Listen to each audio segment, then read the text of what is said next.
अस्सलामुअलैकुम आज बनाओ अस यकवटे मजेदार तो लकट लकट कबाब इमन मज करो अस क्या खास चीज इस्तेमाल यम से मजेदार ते बनन तो बे ताकती ते बनन तिकाज अत मज करो न तेल इस्तेमाल कहें मछ पावा निमो अस तो दर्जन खुद ज्यादा कबाब छो अस बनत वमे तुह यह पसंद पकि करो शुरू मे नी तख्त मोंडर तो अत मज नियम मछ पाव हना ज्यादा पहम मे तो श्राक तो श्राक सटो अस मथ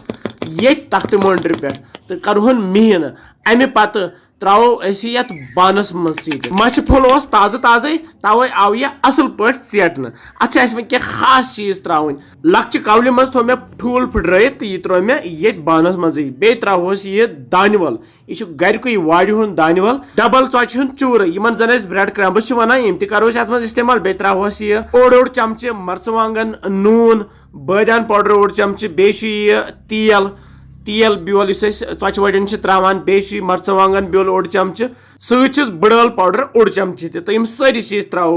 ये बानस मज तो वन लागो माज यह मसाल तो बाकी चीज असल पे रलावन अगर ज्यादा कबाब बनावन मस नीन हना ज्यादा पहम आज गर कुर्बान माज मौजूद तो यार दोस गसान ओर योर चक्रन अगर यह मैरिनेट कर थो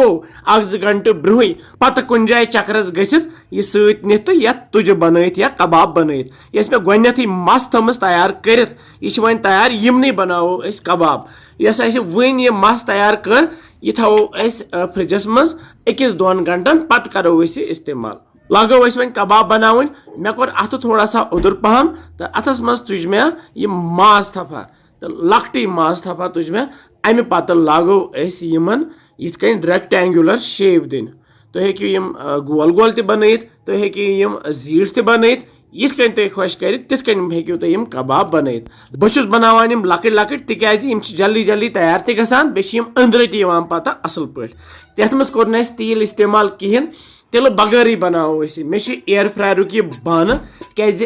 यम कबाब बनाओ एयर फ्रायरस मज अगर न एयर फ्रायर गर हेको यम तेंगलन पे बुजित अगर न वन तेंगल तहन हेको यम गैसस पे ताई पे बनत यिथ कन तुम खुश गो तिथ कन हेकि तुम यम तैयार कर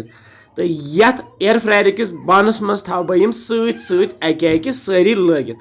तुम वुचान ये कूचा बरकत द्राय अल पल द्राय ये 17 यम कबाब तो वन लागन यम बुजन बह थो यह एयर फ्रायर बान ये एयर फ्रायरस मज तो यह थो बह टाइम सेट कर 1 तो 100 डिग्रीस पे करहन तैयार 15 मिनटन